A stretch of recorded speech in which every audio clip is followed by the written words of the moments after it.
Good afternoon, everybody, and thank you very much for being here. I would like to introduce the guests of the panel, and that will be Rob Simmons, Associate Professor from New York University. Please, Rob. And this is fantastic applause. And Jochem de Groot from Microsoft.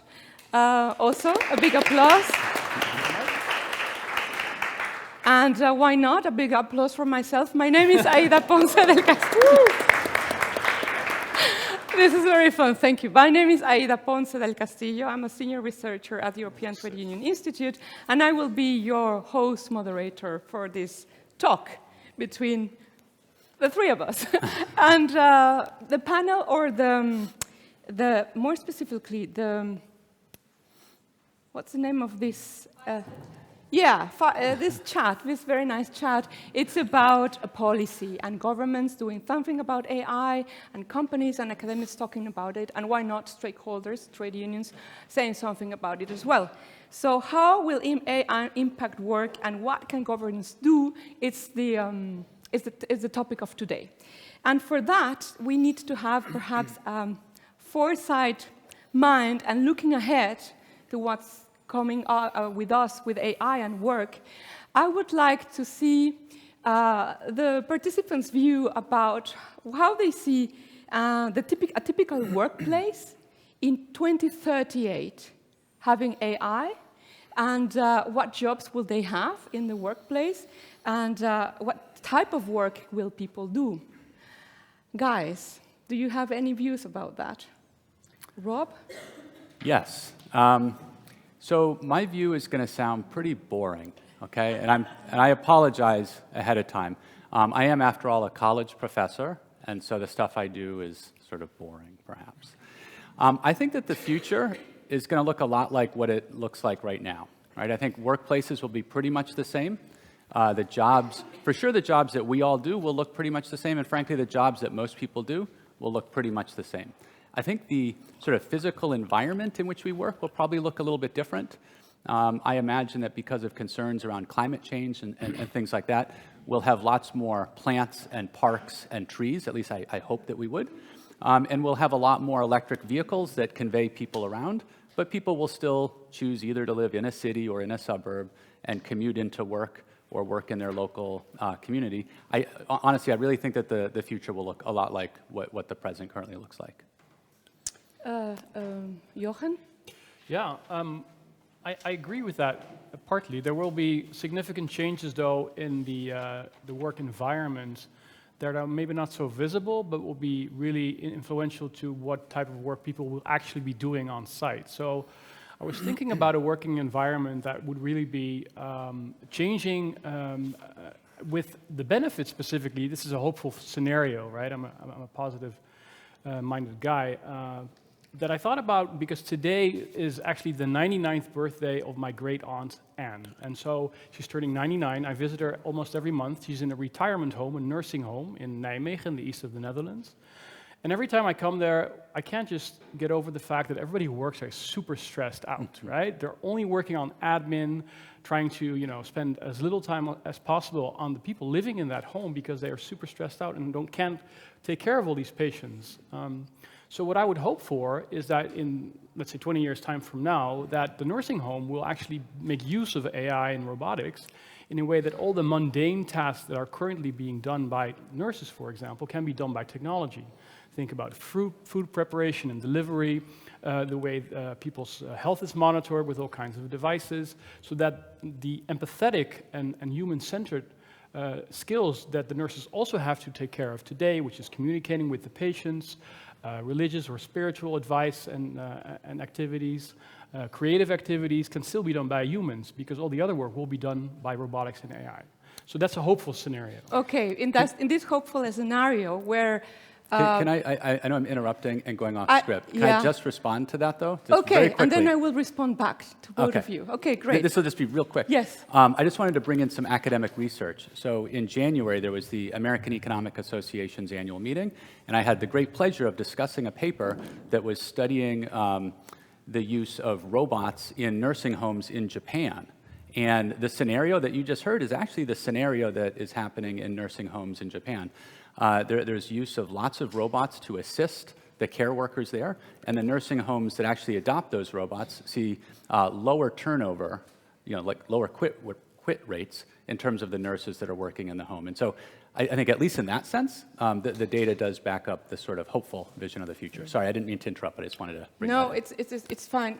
Thank you, both of you. But okay, if robots or digitalization technologies will take over more strenuous type of tasks and jobs, and then there will be more time to free up people, what would they do actually?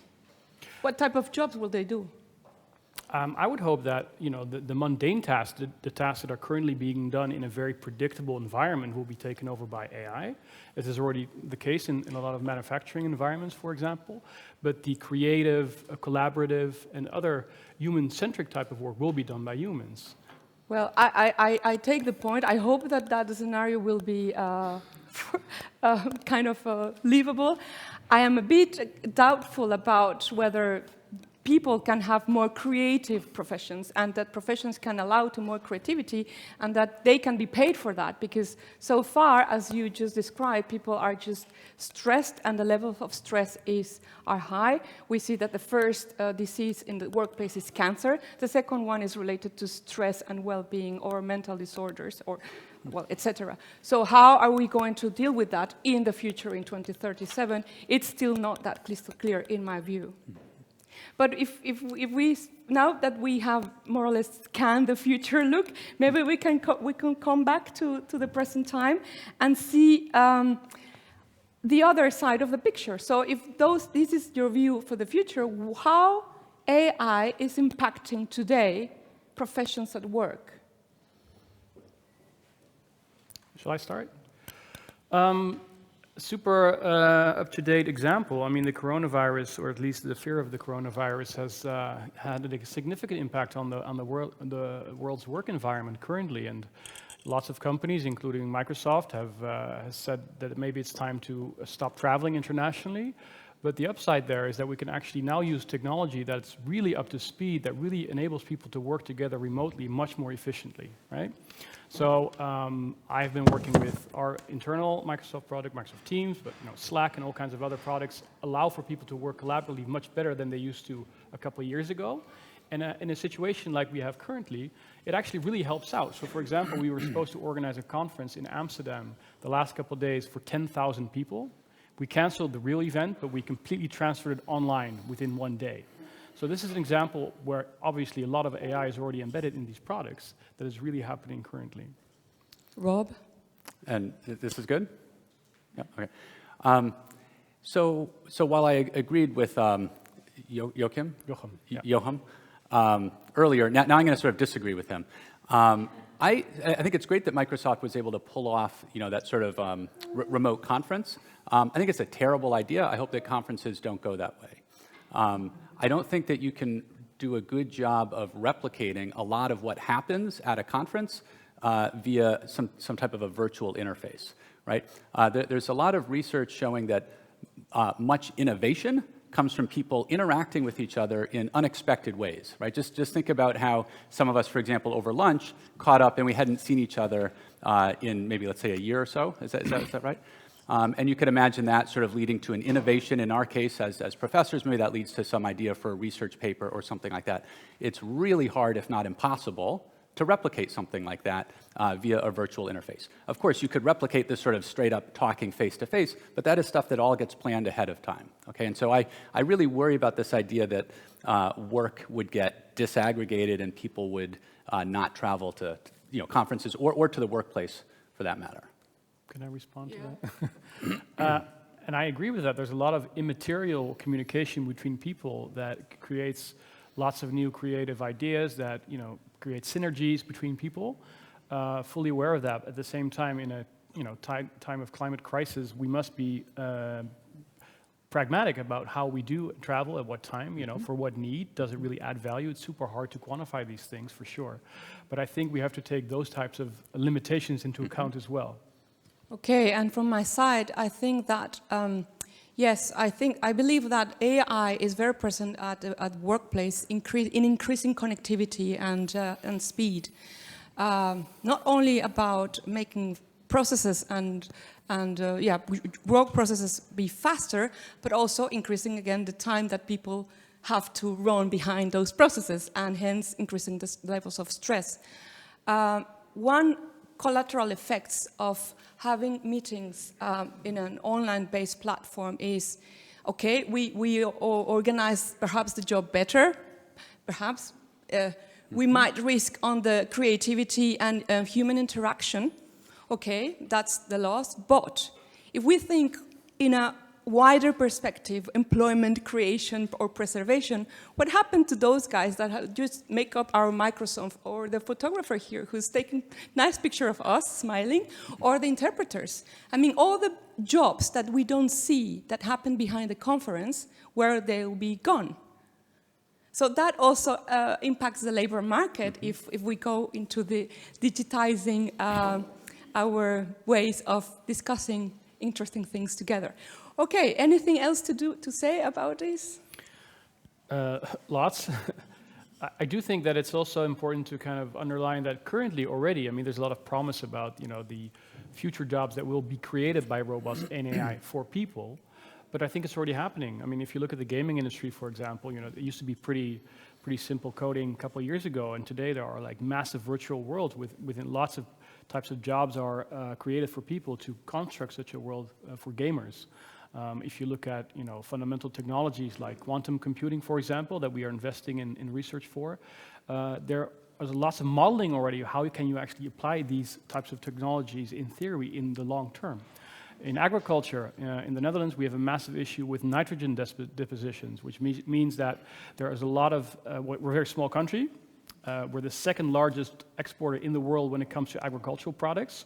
This is all true. I usually have to tell Americans or other people that they don't believe it, but this entire country produces so much food that it's causing a lot of trouble back home. How can you use technology to make sure that, you know, the emissions in that regard will be lowered and can be better monitored? And these are real issues. And from, you know, being a picker of fruits, you can actually try and get people to work on data to maximize profits while also making sure that emissions are as low as possible. Can I agree and disagree? So, Yes, you may. so I'll sort of report back to you guys about what the research says. So there's not a whole lot of research out there about what the effect of AI is on the workplace yet, right? So we don't really know what the effect of AI is on wages or employment, but we will learn that soon. In order to get a sense of what the future might hold when it comes to AI, I've been spending a lot of time studying the effect of robots on wages and employment in the workplace. And work that I've done, as well as work that a number of other scholars have done, shows that the firms that are adopting robots actually see increases in employment. Okay, so that's actually a story that actually supports a lot of what you just heard. However, it turns out that the firms that are adopting these technologies are, for the most part, really large firms, right? And so you might expect that the same type of thing would happen with AI. It's going to be mostly the really large firms that adopt these types of sort of AI-enabled technologies, just like it's the really large firms that are adopting robots. Now, what happens to the firms that don't adopt the robots? You actually see that they suffer from not adopting the robots. They end up going out of business more quickly. They end up not hiring people. And so on net, in those industries where you see robot adoption, on net, actually employment goes down. And so that would suggest that what we need to do, and there's a panel on policy, right? And so it suggests that there might be policy interventions in the case of robots where we try to make sure that any firm trying to get a robot would be able to purchase and adopt a robot. Same thing with AI. Any firm trying to adopt and implement AI, you would hope that there'd be policies in place such that smaller firms could do this, not just large firms like Microsoft. Okay, so with this kind of introduction, we will move towards the main meat of the session, which is policy. And you might be eager to talk about it or listen about it, and particularly when in Europe we have been living a very hectic weeks with the AI white paper from the European Commission that President from the Commission, Ursula von der Leyen, just revealed really a few weeks ago. It created such a big hype that everybody's talking about it. The main paper of the Commission is divided in two: an ecosystem of trust and an ecosystem of excellence. And it recalls the principles that were developed by the high-level expert group on AI, sponsored by the Commission, that are 7 more or less. Principles that were just evoked this morning, that are just one of all the 83 ethical guidelines that have been developed in the world containing AI principles whatsoever. So we have now, in Europe, we have a platform on a framework in which we will develop, hopefully, policies or regulations to govern AI in the EU. What is your take on this? It's a very broad question. I think that we are seeing a very interesting and promising dynamic with the European Commission having published this paper, actually really gathering lots of information from all kinds of stakeholders in the ecosystem ahead of publishing the paper, which is a very good thing. If you look at the promise of these principles for the long term and also what Europe could add as a competitive advantage for itself, is setting that framework and identifying it. So I think there's an analogy to be made to the GDPR, the General Data Protection Regulation, privacy regulation, which of course only technically pertains to the European Union, but some companies have decided to adopt globally, which is what Microsoft has done, and said, okay, this is a great framework for us to work on data privacy, we'll adopt it. I think that might be true also for what we will see in terms of regulation for AI coming out of Europe. A second thought with regards to the paper is that it's focused on a couple of high-risk applications, safety and reliability, fairness, bias, that kind of stuff, that it will really focus in on and say, okay, we might need regulation or build on current regulation to make sure that we will not see discrimination or safety and reliability issues. I think that's very good and very promising. Also because it makes things more practical and real, right? A lot of debates about ethics surrounding artificial intelligence have been very very philosophical and not very tangible. We have to get out of the cramp of fear for AGI, artificial general intelligence, which is still dominating the debate, which I think is a bad thing because it also hampers the implementation of AI for positive benefits.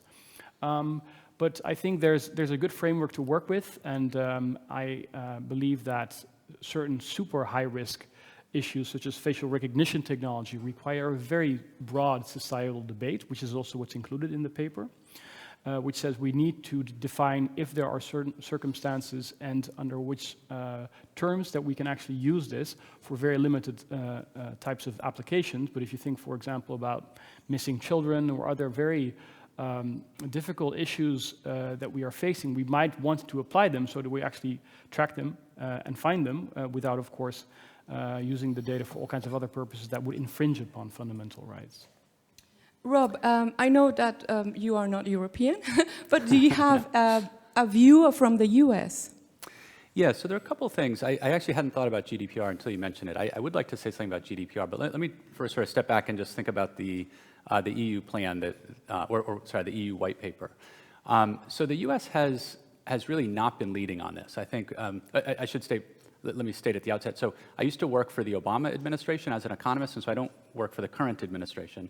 I think it was sort of a lost opportunity that the Trump administration didn't do more on AI early on. They have recently been doing things on AI, but the sort of the perspective that they take is almost more of like a business-first perspective. If you look through some of the principles that they describe, it's mostly that they want to make sure that regulatory agencies don't get in the way of businesses using and developing AI, and that I'm glad that they at least have made a statement out there, and they're starting to lead a little bit. But I worry that it's not sort of forceful enough. Okay, but we'll see what happens. Now, in terms of GDPR, so I think the view from the U.S. is that again, Europe really has led on this, and of course, large firms like Microsoft will comply with GDPR, but even small firms in the U.S., small sort of AI startups, start complying with GDPR from day one, because their hope, of course, is to grow large and to serve European customers, and so they need to be compliant with GDPR. My understanding is there's like a $1 million or euro threshold, but that's so low that even your smallest startup is going to try to comply with GDPR from the start. And there is evidence that the need to comply with GDPR actually is costly for these smaller firms that don't have a whole lot of wiggle room in terms of their profit margin. So I worry that at the margin, policies like GDPR, while well-intentioned, perhaps stifle innovation. Perhaps stifle innovation. Yeah, this is... Or even worse would be foreclose entry by small startups, which is to the benefit of larger firms like Microsoft. I'm not trying to pick on Microsoft. I'm just sort of, talking about big tech in general. We're going to have a debate, right? We're not going to be in an agreement. No, we're not having a debate. We are not having a debate. We are not doing that. We're having a friendly conversation. It's a friendly conversation. Yes. So, GDPR stifling innovation. This is, if I may, a mantra that we often are repeated, at least in the policy world where I come from, and I tend to disagree because there is no evidence whatsoever, academic or factual, that regulations stifle innovation. Academic and factual being two different dimensions. There is absolutely no evidence. But it's just the complaint that comes often into the policy. No, stop regulating because you will stifle us. Well, how? Anyways, companies always get along with their innovation products. They put the product on the market whatsoever. And afterwards, before and after putting the product in the market, oh, by the way, you have to do a risk assessment. Oh, yes, that's very costly. Anyways, that was can I respond to that, though? So there is evidence that GDPR affects smaller firms, at least small sort of U.S. AI startups. There is evidence on that. However, I'm not saying that means we shouldn't have GDPR. I want to be clear on that. I just want to make sure that we understand that there are trade-offs involved with any type of policy. And so what we're saying is that while there might be some innovation that's stifled at the margin, we're saying that we value the sort of privacy gains that we get above that. Okay. And I'm fine with that. I just want to make sure that we're talking about the trade-offs that are involved with any of these policies. I mean, I think it's mostly beneficial because actually it provides a very clear framework, right, for the entire union. And you know what you're up to. If you want to expand and you start a startup here in Amsterdam and you want to go and expand into Germany, okay, this is the same rule book. Whereas a couple of years ago, it wasn't, because they had privacy commissions and all kinds of regulators across the entire region. I mean, it was complete craziness. Even in Germany, there's various regional regulators when it comes to privacy alone, right? So it was extremely hard to predict what was going to be happening in that space. Okay, coming back to the AI white paper from the European Commission, I would like to put out into the discussion one of the main contributions that the Commission made, and it was to say that artificial intelligence application will be regulated or not, or governed or not, depending whether there will be high risk or low risk applications. So my question here, and perhaps to everyone, is how do we classify AI applications in high or low risk, and to whom? We're talking about the workplace. We're talking about work. Let's focus on the work-related applications, those that impact businesses, employers, and employees. So do you have any idea how to come up with a distinction between high risk and low risk? I mean, indeed, we're talking about AI at work, right? And if you look at high and low risk measures or high and low risk applications of AI, and you want to draw it into the work sphere, you have to look at labor laws and rights of employees, right? So to what extent do they have rights when it comes to working in a much more flexible and a less predictable environment when it comes to the work hours that people have. We have a big problem in this country with a growing number of people that are working independently, which can be framed to say, okay, this is really nice. Everybody has the freedom to work on stuff they want. They're not confined to, working hours or all the requirements by one employer. At the same time, it's undermining their rights because they have very little predictability when it comes to, being unemployed, if there's income or not, and it actually makes people quite vulnerable. So I don't know if you might not be surprised or not, this coming from Microsoft, but we've actually pleaded already a couple of years ago for much stronger rights for people in flexible jobs that have are created by the gig economy, by the platform economy, because we feel it's crucial to make sure that there's predictability for people working in that environment. I don't have a whole lot to add on the high risk, low risk, other than while it sounds like it's sort of loose, I think that's okay. I think we can all acknowledge that there is high risk and low risk. And I mean, and just as an example of low risk, I think of the predictive typing that I love to take advantage of when I'm using my Gmail account. Hotmail should get something like this. Okay, yeah. I have both, Hotmail and Gmail, okay? So that strikes me as very low risk, and I would want to, and I think it's fine for regulation to be different for that type of innovation versus maybe something that's higher risk.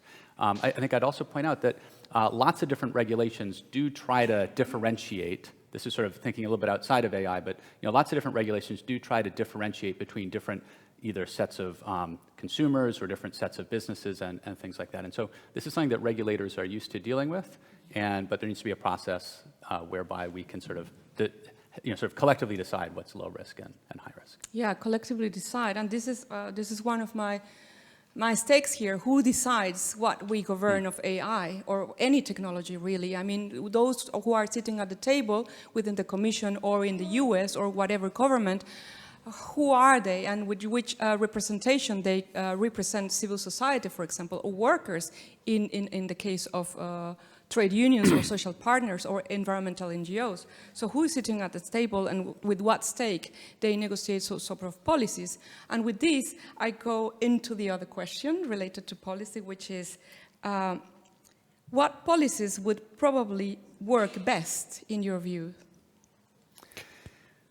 So I'll start, and I'll come back to robots just for starters, okay? A policy that I want people to think a little bit about is robot subsidies, okay? I described earlier this research showing that in Japan, in nursing homes, they've been adopting robots that assist, that actually work with the workers to help make their job better. There are probably lots of applications where we would see that. And so, but I should add, part of the reason why that works in Japan is Japan has robot subsidies, right? So that these nursing homes will adopt them.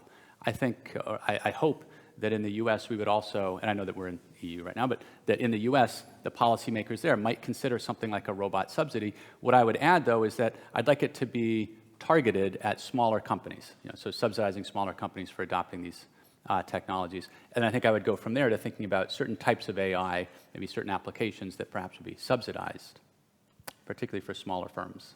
Do you think that will work in the EU as well? When knowing that we have perhaps kind of a banned or thrown out the idea of giving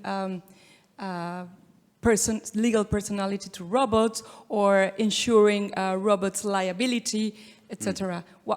Do you think that will work out around the world? So the reason why it works really well in Japan is that they have a demographic problem, right? Which is that the population is much older. There aren't as many younger people in the workforce anymore. And so to counteract that, they have these robot subsidies in place so that firms can adopt robots to do the work that humans don't want to do.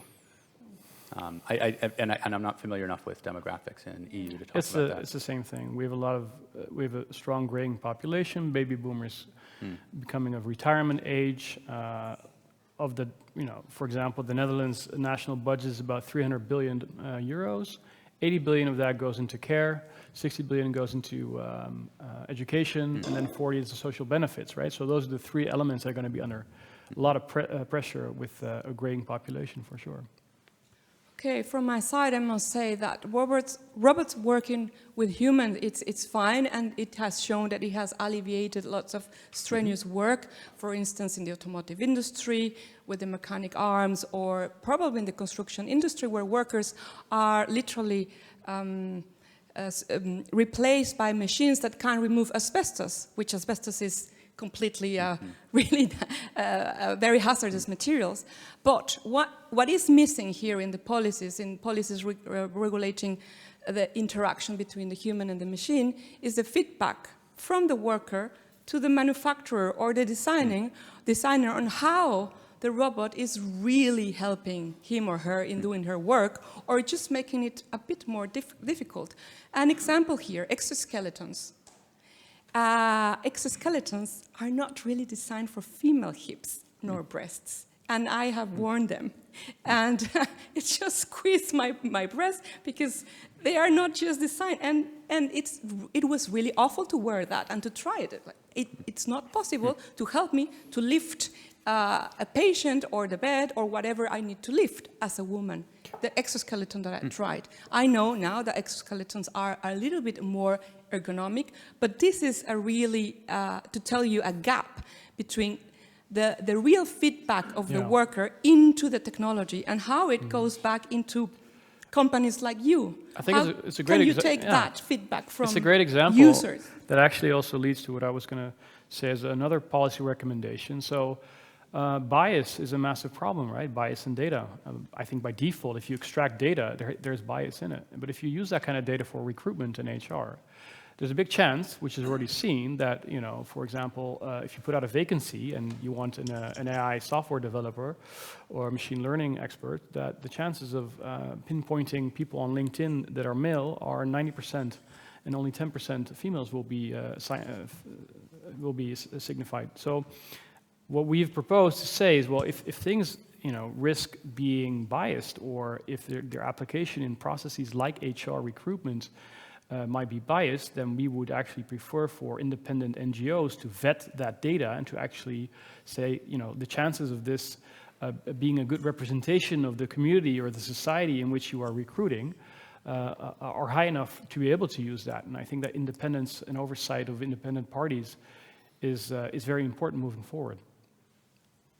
Okay, and just to close this session, thank you very much. Thank you to the organizers for this nice conversation, and we are over.